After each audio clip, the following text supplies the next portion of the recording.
Hello traders, Danika this side. जब market green होता है तब हर कोई बोलता है कि एसआईपी करो, लॉन्ग टर्म में वेल्थ बनेगी।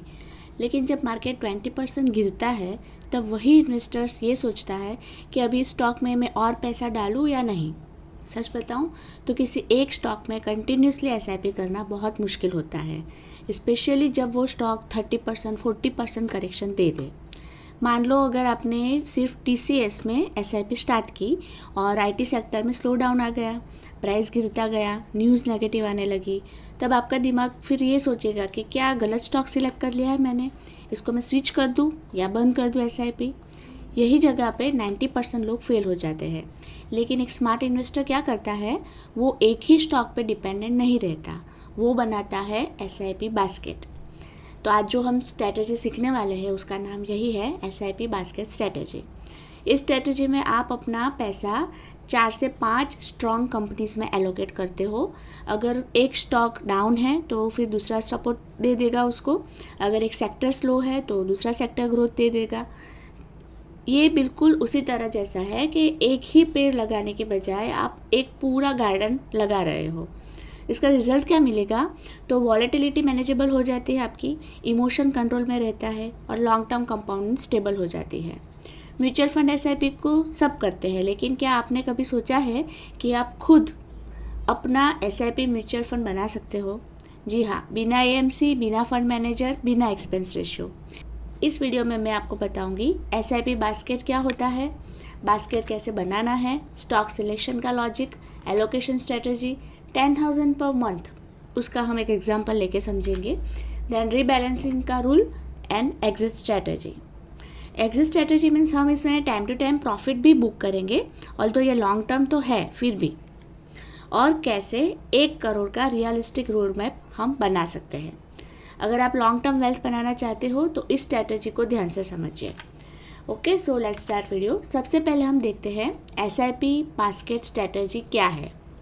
तो एसआईपी बास्केट का सिंपल मतलब हर महीने फिक्स अमाउंट से 4 से 6 4 to 6 फंडामेंटली स्ट्रॉन्ग स्टॉक्स में सिस्टमेटिकली इन्वेस्टमेंट करना। ओके, ये एग्जैक्टली म्यूचुअल फंड के जैसा ही होता है, लेकिन डिफरेंस क्या है, म्यूचुअल फंड में फंड मैनेजर स्टॉक को सिलेक्ट करते हैं, एसआईपी बास्केट में आप सिलेक्ट करते हो। म्यूचुअल फंड में एक्सपेंस रेशियो लगता है, एसआईपी बास्केट में 0 लगता है। म्यूचुअल फंड में बिल्कुल आपका कंट्रोल नहीं होता है, वो फंड मैनेजर ही पूरा कंट्रोल करते हैं, जबकि एसआईपी बास्केट में फुल कंट्रोल आपके पास रहेगा। फिर म्यूचुअल फंड में हिडन पोर्टफोलियो चार्जेस भी लगेंगे, जबकि एसआईपी बास्केट जो आप खुद मेंटेन कर रहे हो तो वो पूरा ट्रांसपेरेंट रहेगा, क्योंकि पूरा कंट्रोल ही आपके पास है। ये स्ट्रेटजी एक लॉन्ग टर्म कंपाउंडिंग के लिए बहुत ही बेस्ट है। Then the next is SIP basket किसके लिए बेस्ट है। तो ये स्ट्रेटजी परफेक्ट है अगर आपको स्टॉक समझने में इंटरेस्ट है, 15 to 20 ईयर्स का होरिजोन है, आप मार्केट से शॉर्ट टर्म नॉइज से डिस्टर्ब नहीं होते हैं, आप वेल्थ क्रिएट करना चाहते हैं। ये ट्रेडर्स के लिए बिल्कुल भी नहीं है, ये लॉन्ग टर्म डिसिप्लिन इन्वेस्टर्स के लिए है। तो आपको वही माइंडसेट लेके फिर इसको फॉलो करना पड़ेगा।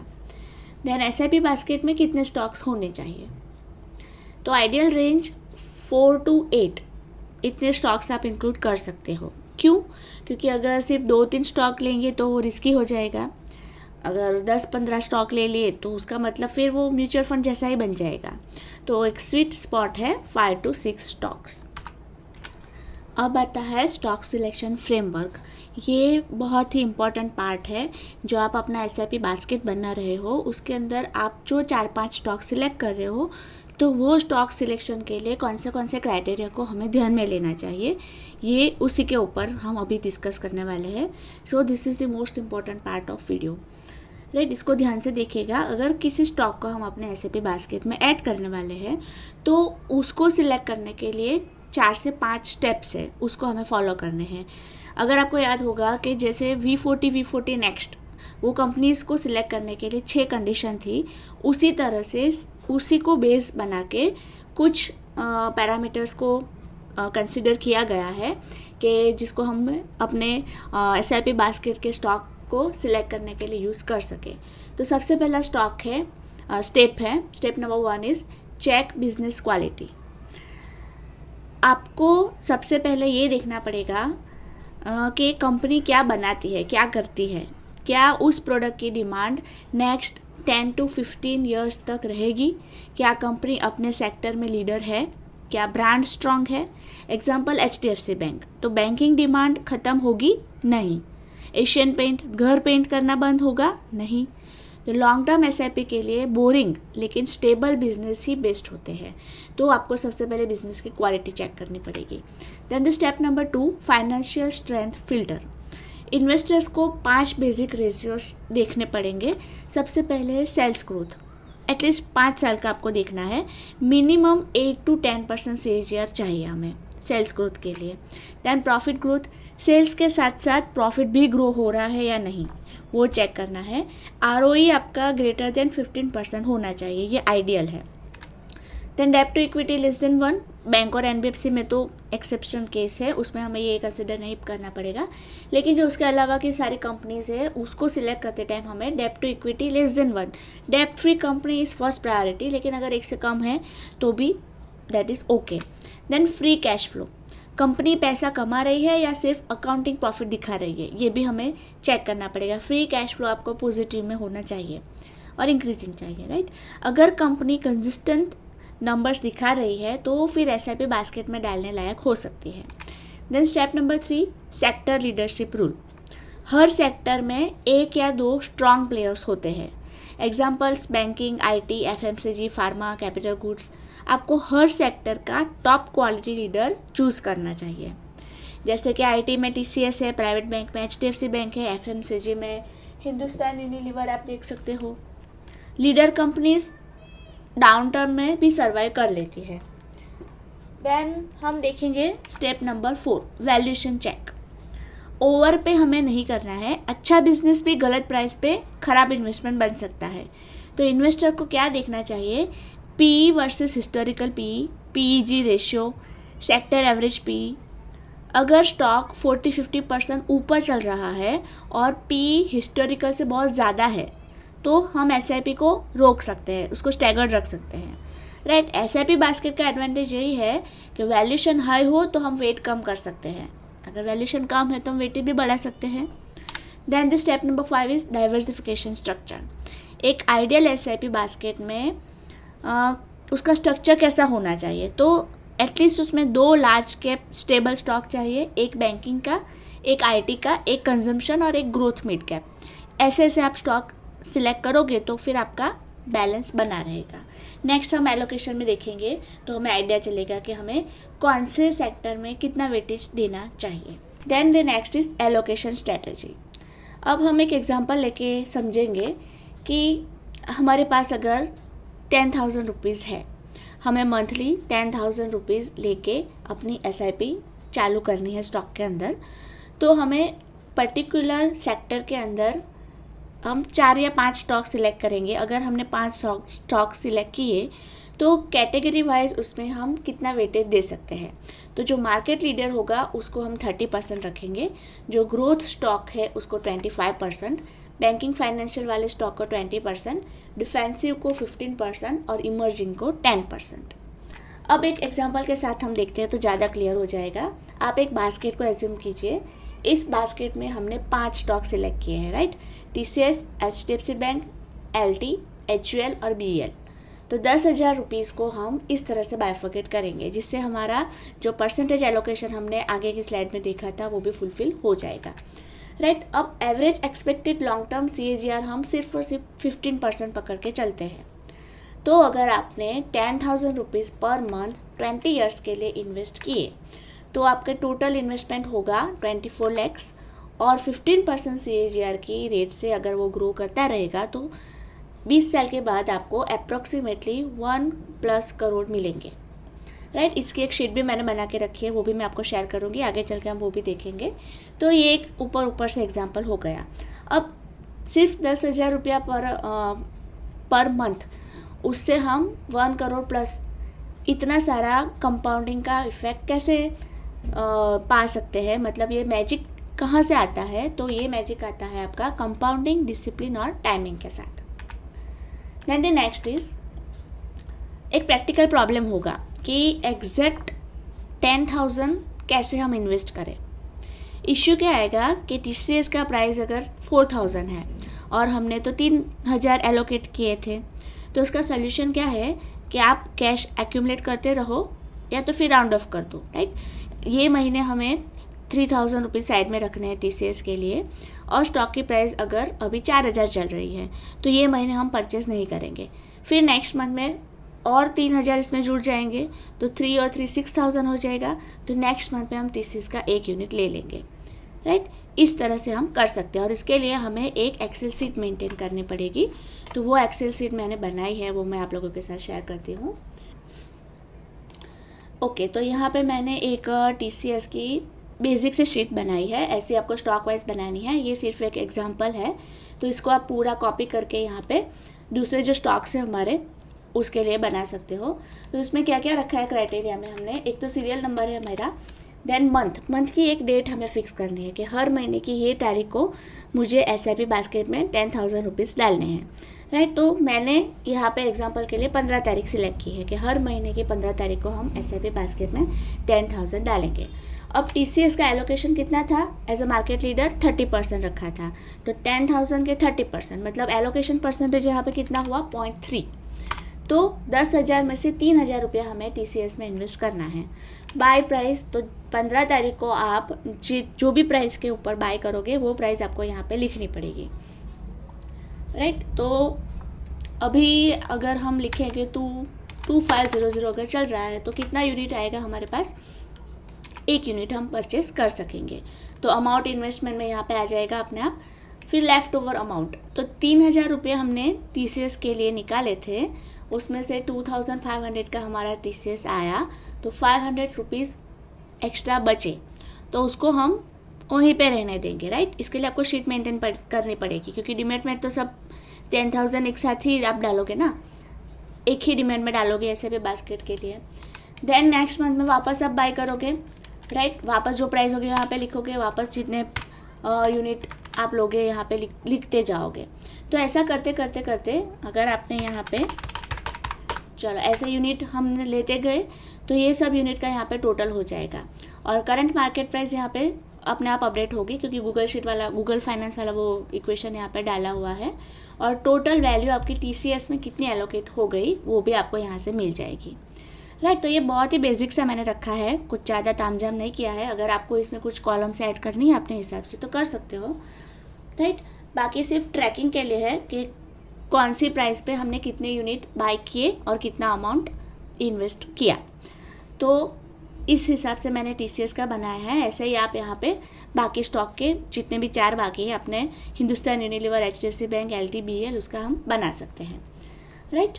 तो ये होगा हमारा पूरा शीट। रीबैलेंसिंग रूल बहुत ही इम्पॉर्टेंट है, इसको आप ध्यान से देखना। इसके लिए हम एग्जाम्पल के साथ ही एक देखते हैं कि आपको एक तो साल में पूरे ईयर में एक ही बार ये रीबैलेंसिंग चेक करनी है। कोई स्टॉक अगर आपका जो फिक्स एलोकेशन है उससे बढ़ गया, जैसे कि TCS हमने रखा था 30%, तो आपका जो टोटल पोर्टफोलियो है उसका 30% ही TCS होना चाहिए। अगर वो 35% हो गया, उससे क्रॉस कर गया, तो उसको हमें ट्रिम करना पड़ेगा, राइट। और जब इसके किसी स्टॉक के अगर फंडामेंटल्स वीक हो गए तो फिर उसको रिप्लेस भी करना पड़ेगा। तो ये आपको पूरा एनालिसिस करते रहना पड़ेगा, लेकिन ये एक्टिविटी पूरे साल में एक ही बार आपको करनी है।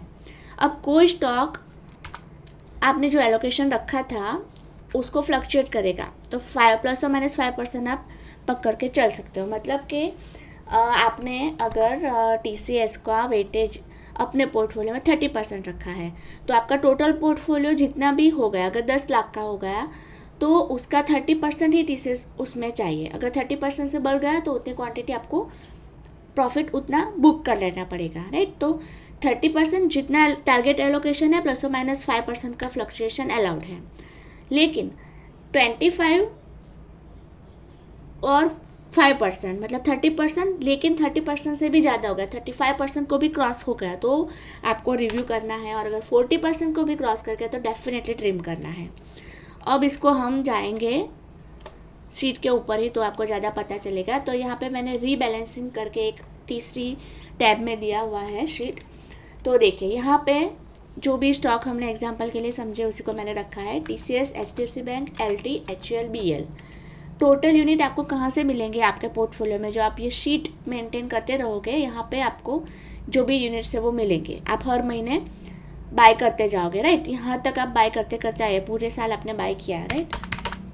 चलो यहाँ पे हमने ऐसा इतना बाय कर लिया पूरा साल। अभी जनवरी मंथ आ गया तो मैं रिव्यू करने बैठूंगी मेरा पोर्टफोलियो। तो पूरे साल में TCS के कितने यूनिट परचेस हुए, तो 56, राइट। तो रीबैलेंसिंग वाली शीट में हमें TCS के यूनिट डालने हैं 56। तो यहाँ पे आप देखोगे, अभी मैं सबके यूनिट डाल देती हूँ तो हमें पता चलेगा। HDFC बैंक LT के 100 हो गए, चलो HUL के 85 कर दिए और इसके 115 कर दिए। यहाँ पे मैंने ऐसे ही लिखा है कि इतने इतने यूनिट अगर हमने पूरे साल में परचेस कर लिए, तो ये जो आपका है 9 lakh plus portfolio, total portfolio का साइज़ आपका है। अब TCS हमारा कितना होना चाहिए target, 30%, HDFC bank 20%, LT 25%, HUL 15% और BEL 10%। टोटल पोर्टफोलियो का इतना ही एलोकेशन ये पर्टिकुलर स्टॉक में होना चाहिए। अभी करंट कितना है वो आपको यहाँ पे दिखेगा, आपके जो यूनिट परचेस हुए उसके हिसाब से। तो विदिन ये जो टारगेट परसेंटेज है उसके अंदर हुआ तो ओके है, तो आपको कोई एक्शन लेने की ज़रूरत नहीं है। लेकिन अभी इसमें देखिए LT का 25% था, लेकिन अभी वो बढ़ के 48% हो गया है, तो आपको डेफिनेटली उसको ट्रिम करना पड़ेगा। अब ट्रिम करने के लिए कितना अमाउंट ट्रिम करना पड़ेगा और कितनी क्वांटिटी, कितने यूनिट सेल करने पड़ेंगे, वो भी यहाँ पे ऑटो कैलकुलेट होके आ जाएगा। तो आप ये पोर्टफोलियो रिव्यू करने बैठे हो पूरा साल ख़त्म होने के बाद, तो आपको यहाँ पे 2 एक्शन लेनी पड़ेगी। एक तो आपको LT को ट्रिम करना पड़ेगा और हिंदुस्तान यूनिलीवर को ट्रिम करना पड़ेगा, बाकी 3 एज पर वेटेज ओके है। तो इसको ट्रिम करना है मतलब कि आपको 48 नंबर ऑफ स्टॉक्स सेल करने पड़ेंगे LT के, और इसमें 26 नंबर ऑफ स्टॉक आपको हिंदुस्तान यूनिलीवर के सेल करने पड़ेंगे, राइट। उससे क्या होगा कि आपका वेटेज पूरा मेंटेन हो जाएगा, राइट। तो कोई स्टॉक 35% क्रॉस करे तो ट्रिम, उसका मतलब क्या हुआ, 35% एक एग्जांपल है। अगर अलग स्टॉक को देखेंगे जैसे कि हिंदुस्तान यूनिलीवर को देखेंगे तो 15% वेटेज हमें रखा है। तो हिंदुस्तान यूनिलीवर जब 15% वेटेज को क्रॉस करेगा तब हमें उसमें से ट्रिम करना पड़ेगा। मतलब कि अगर आपने किसी स्टॉक को 25% एलोकेशन दिया था, लेकिन टाइम के साथ साथ उसका प्राइस इतना बढ़ गया कि वो आपके टोटल पोर्टफोलियो का 35% या उससे ज़्यादा हो गया, तो थोड़ा सा उस स्टॉक को बेचकर वेट वापस नॉर्मल करना, इसी प्रोसेस को रीबैलेंसिंग बोलते हैं, राइट। जो मैंने आपको एग्जांपल के साथ दिखाया वही है कि LT में से हमें इतनी क्वांटिटी हम अगर सेल कर देंगे तो हमारा जो 25% का वेटेज था वो मेंटेन हो जाएगा, ओके। और एक एग्जांपल से अगर मैं आपको समझाऊँ तो जैसे कि अभी हमारे पोर्टफोलियो की साइज़ है 10 लाख की, राइट। ये SIP बास्केट वाले टोटल पोर्टफोलियो 10 लाख है, उसमें से TCS हमने 25% रखा है। तो मान लो TCS बहुत फास्ट ग्रो करता है और अब पोर्टफोलियो में TCS का करंट वैल्यू 5 लाख हो गया और जो बाकी के 4 स्टॉक है टोटल मिला के 8 लाख, मतलब कि टोटल पोर्टफोलियो अभी अपना 13 लाख का हो गया। तो अभी TCS का वेट कितना हो गया आपका, 5 लाख डिवाइड बाय 13 लाख, तो 38% हो गया। तो प्रॉब्लम क्या है, अगर आपका पोर्टफोलियो अब एक ही स्टॉक के ऊपर डिपेंडेबल हो गया है तो ट्रिम का मतलब अब आप TCS का थोड़ा हिस्सा बेचकर वेट वापस 25 to 30% रेंज में ले आते हो। एग्जाम्पल, अगर आप 30% रखना है तो जो टोटल पोर्टफोलियो था 13 लाख, उसका 30% मतलब कि 3.9 लाख। अभी TCS आपके पास कितना हो गया है, 5 लाख का हो गया है, तो आपको उसमें से 1.1 लाख सेल करना पड़ेगा और वो पैसा कोई और अंडरवेट स्टॉक में आप डाल सकते हो, या तो कैश होल्ड कर सकते हो, या तो फिर नेक्स्ट SIP एलोकेशन में एडजस्ट कर सकते हो। अब ये क्यों ज़रूरी है, ऐसे ट्रिम क्यों करना पड़ेगा, अगर ट्रिम नहीं करोगे तो एक स्टॉक क्रैश करेगा तो पोर्टफोलियो 40-50% भी गिर सकता है क्योंकि उसका वेटेज बहुत बढ़ गया होगा, तो और इमोशनल पैनिक होगा। फिर रीबैलेंसिंग से क्या होगा, आपका रिस्क कंट्रोल हो जाएगा, डिसिप्लिन मेंटेन हो जाएगा और प्रॉफिट भी हम बुक करते जाएंगे इनडायरेक्टली, राइट। रीबैलेंसिंग का मतलब लॉस बुक करना नहीं होता है, रीबैलेंसिंग का मतलब ग्रीड कंट्रोल करना होता है, ओके। तो सिंपल रूल रीबैलेंसिंग का यही है जो हमने शीट के ऊपर यहाँ पे प्रेजेंटेशन में देखा था कि अगर आपका टारगेट एलोकेशन 25% है तो आपको ±5% आप अलाउ कर सकते हो। अगर 35% क्रॉस होगा तो आपको रिव्यू करना पड़ेगा, साल में एक बार ही एक्टिविटी करनी है। और अगर उससे भी ज़्यादा 40% भी क्रॉस कर गया तो आपको फिर डेफिनेटली इसको ट्रिम करना पड़ेगा। तो अब हम आगे बढ़ते हैं एग्जिट स्ट्रेटेजी। सेल कब करना है, राइट? सेल कब, ऐसा नहीं है कि हमने एसआईपी बास्केट चालू कर दिया तो फिर उसमें आंख बंद करके हम पैसे डालते ही रहेंगे। कुछ कंडीशंस ऐसी भी आ सकती है जिसको हमें ध्यान में लेना पड़ेगा और वो स्टॉक में से एग्जिट भी लेना पड़ेगा। तो कब सेल करना पड़ेगा? जब बिजनेस क्वालिटी गिर गई हो, जो आपने स्टॉक सिलेक्ट किया है उसमें जो डेप्ट है वो डेंजरस हो गया हो, डेप्ट लेवल बहुत बढ़ गया हो, मैनेजमेंट का कुछ इश्यू आ गया हो, या तो फिर स्ट्रक्चरल डेक्लाइन हो गया हो पूरी तरह से। वैसे तो चांसेस बहुत कम होंगे क्योंकि हम जो अच्छी बेस्ट कंपनी से उसी को सिलेक्ट करेंगे, लेकिन ये वर्स्ट कंडीशन है कि अगर आपने जो स्टॉक सिलेक्ट किए उसमें ऐसी कुछ गड़बड़ हो गई तो फिर आपको उसमें से एग्जिट भी लेनी पड़ेगी, राइट? एग्जिट हमें तब नहीं लेना है कि जब अपना प्राइस डबल हो गया या तो फिर मार्केट गिर गया, तब हमें एग्जिट नहीं लेनी है। अगर ये 4-5 आपको सिनेरियो देखने को मिलेंगे तो हमें एग्जिट लेनी पड़ेगी। अब कॉमन मिस्टेक्स क्या होती है कि हर गिरावट में हम पैनिक कर जाएंगे, 15-20 स्टॉक ले लेंगे अपने बास्केट में, बहुत सारे स्मॉल कैप भर देंगे पूरे, और 5-6 महीने या तो 1 साल के अंदर ही हम अच्छा मुझे रिजल्ट मिलना चाहिए ऐसा एक्सपेक्टेशन करना चालू कर देंगे, या तो फिर न्यूज़ बेस्ड हम एंट्री एग्जिट लेना चालू करेंगे। तो ये सब मिस्टेक्स होती है, ये सबको हमें अवॉइड करना है। एसआईपी बास्केट पूरा पेशेंस का गेम है, इसको आपको धीरज रख के पेशेंस के साथ सिस्टमेटिकली अप्रोच अपना के ही काम करना पड़ेगा, तो ही हमें रिजल्ट मिलेगा। अब बास्केट किसके लिए परफेक्ट है? तो जो लोग वर्किंग प्रोफेशनल्स में से है, बिजनेस ओनर्स है, लो स्ट्रेस इन्वेस्टर्स है और रिटायरमेंट प्लानर्स है, उनके लिए ये बास्केट बहुत ही परफेक्ट रहेगा, राइट? हर महीने आपको कुछ नहीं करना है, सिर्फ एक डेट फिक्स करनी है। पहले तो आपको स्टॉक सिलेक्ट कर लेने हैं, उसमें आपको मेहनत करनी पड़ेगी, और फिर हर महीने फिक्स डेट आपको चूज़ करनी है। जैसे ही 5, 10, 15, 20 तारीख आई, सैलरी आई, आपको शीट ओपन करनी है, करंट प्राइस देखनी है, यूनिट कैलकुलेट करने हैं और बाय ऑर्डर प्लेस करना है और उसको रिकॉर्ड करना है। बस इतना ही सिंपल है, सिर्फ एक ही दिन का आपको काम करना है। एक बार स्टॉक सिलेक्ट करके रख दिया और फिर हर महीने इसी प्रोसेस को फॉलो करना है, ओके? अब कमेंट में मुझे एक सवाल पक्का मिलेगा कि भाई म्यूचुअल फंड जब मुझे 18% दे रहा है तो फिर एसआईपी बास्केट की इतनी झंझट में क्यों करूं? तो ये बहुत ही वैलिड क्वेश्चन है और इसका आंसर मैं इसी वीडियो में दे देती हूँ ताकि किसी को कुछ कन्फ्यूज़न ना हो। तो point number 1 is past return is not equal to future return. जो म्यूचुअल फंड आज 18% दिखा रहा है वो पिछले 3 और 5 साल, 3 साल या 5 साल का रिटर्न है। मार्केट अगर बुल फेज में हो तो 18% नॉर्मल लगता है, लेकिन 2008, 2011, 2020 कोविड वाला क्रैश, ये सब पीरियड में रिटर्न कितना था? तो वो डिक्रीज ही हो जाएगा। तो ऐसा नहीं है कि जो म्यूचुअल फंड ने पास्ट में बहुत अच्छा परफॉर्मेंस किया था वो फ्यूचर में भी करेगा। एसआईपी बास्केट का पर्पस 18% चेज करना नहीं है, लॉन्ग टर्म वेल्थ कंट्रोल करना है, राइट? इसका फुल कंट्रोल हमारे पास भी रहेगा। Then point number 2, expense ratio. Mutual fund में एक्सपेंस रेशियो 1% से 2% तक का होता है। ये बहुत ही कम लगता है, लेकिन 20 ईयर्स 25 ईयर्स वहाँ तक अगर आप देखोगे तो 1.5% ईयरली कट हो रहा है आपका, तो वो फिर कंपाउंडिंग को साइलेंटली रिड्यूस करता ही है।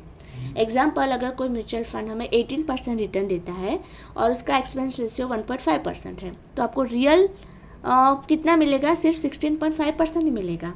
तो लॉन्ग टर्म में ये डिफरेंस बहुत ही ह्यूज होता है, अभी आपको पता भी नहीं चलेगा।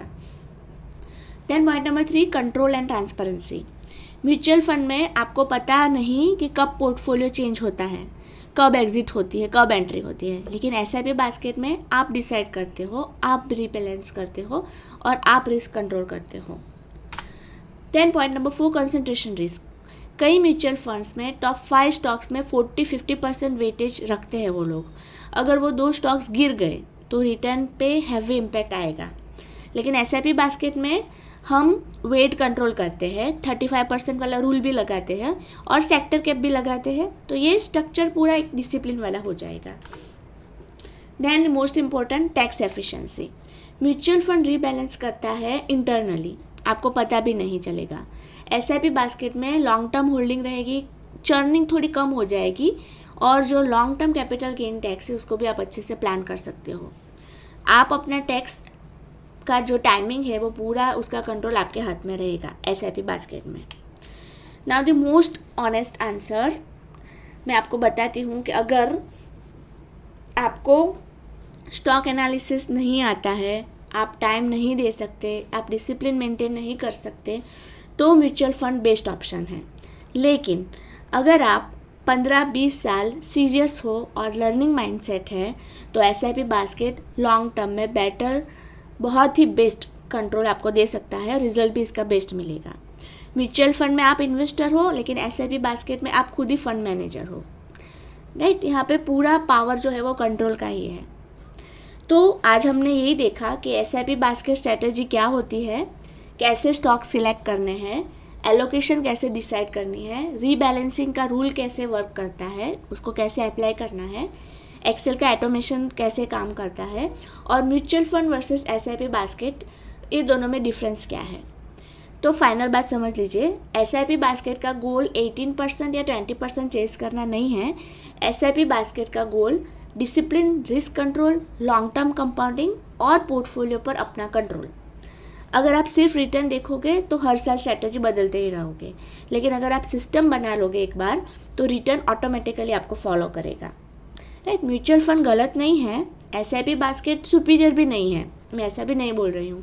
डिफरेंस सिर्फ इतना है कि म्यूचुअल फंड में कोई और आपका पैसा मैनेज करता है, जबकि एसआईपी बास्केट में आप खुद फंड मैनेजर होते हो। और याद रखिए, वेल्थ एक्साइटमेंट से बिल्कुल भी नहीं बनती है, वेल्थ हमेशा बोरिंग डिसिप्लिन से ही बनती है। अगर आप 10,000 रुपीज़ हर महीने 15 से 20 साल तक कंसिस्टेंटली इन्वेस्ट कर पाए तो फिर मार्केट आपको उसका रिवॉर्ड देगा ही, राइट। क्वेश्चन ये नहीं है कि मार्केट क्या करेगा, क्वेश्चन ये है कि क्या आप 20 साल तक टिक पाओगे। और दूसरी एक बात, यहाँ पे शीट में मैंने जो बीच वाला जो टैब है उसके अंदर यहाँ पे कुछ वैल्यूज़ डाल के रखी है जो हमने अभी एग्जांपल में देखी कि मंथली एसआईपी अगर मैंने 10,000 की है, एनुअल रिटर्न 15% पकड़ा है और 10 या 20 ईयर्स, तो फ्यूचर वैल्यू हमें 1 करोड़ प्लस की मिलेगी, राइट। अब यहाँ पे आप चेंज करोगे, अगर हमने मंथली एसआईपी 10,000 की रखी, चलो 15,000 की कर दी, एनुअल रिटर्न यहाँ पे 18% कर दिया और इसका 10 ईयर बढ़ा के हमने 25% कर दिया, तो आपको यहाँ पे इक्वेशन में 15% की जगह पे 18% करना है, 20 की जगह 25 और 10,000 की जगह पे 25। तो देखिए डिफरेंस कितना ह्यूज हो गया है, सिर्फ 3% एनुअल रिटर्न बढ़ा है और 5,000 रुपया पर मंथ एसआईपी आपने बढ़ाई है और 5 साल का टेन्योर, तो 8 करोड़ प्लस आपका हो गया। तो ये हमने सिर्फ fix 10,000 per month, right, 10,000 per month and 15% return पकड़ के देखा है। लेकिन अगर आप अपनी मंथली इन्वेस्टमेंट को एवरी ईयर एटलीस्ट 10% भी अगर इंक्रीज करते रहोगे एंड ये प्रोसेस रिलीजियसली फॉलो करोगे तो कंपाउंडिंग का मैजिक आपको इतना शानदार दिखेगा कि आप हैरान हो जाओगे एंड आपको ये प्रोसेस बहुत इंटरेस्टिंग लगेगी, आप चेक करके देखना। तो मिलते हैं आप नेक्स्ट वीडियो में। Thanks for watching.